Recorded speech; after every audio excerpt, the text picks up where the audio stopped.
আজ ডিউটি থেকে ক্লান্ত হয়ে রুমে ফেরবার পর মাথায় একটাই চিন্তা চলছিল, কখন কিছু খাবো। আজ সকাল থেকে কিছু খাওয়া হয়নি, যার কারণে আজ একটু বেশি খিদে পেয়েছিল।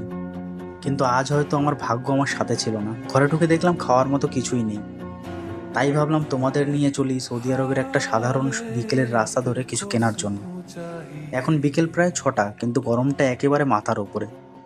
সৌদির গরম মানে চড়া রোদ আর বাতাসে যেন আগুন মিশে থাকে। এখানকার রাস্তাগুলো একেবারে ফাঁকা মনে হতে পারে, কারণ গরমে কেউ তেমন বের হয় না। হাঁটতে হাঁটতে গলা শুকিয়ে এলো, এক গ্লাস ঠান্ডা জল যেন তখন স্বর্গের মতো লাগলো। সৌদি আরবের সুপার মার্কেটগুলো সাধারণত খুব বড় হয়। এখানে মোটামুটি সব কিছুই পাওয়া যায়। যাওয়ার সময় হেঁটে হেঁটে এসেছিলাম, তখন ভেবেছিলাম একটু হাঁটলে হয়তো ভালোই লাগবে, কিন্তু এখন বুঝতে পারছি বড় ভুল করে ফেলেছিলাম। তাই আর দেরি না করে ড্রাইভার মশাইকে কল করে রিকোয়েস্ট করলাম নিয়ে যেতে। তোমরা অনেকেই ভেবে থাকো প্রবাস জীবন মানে আরাম, কিন্তু বাস্তবতা একেবারেই আলাদা।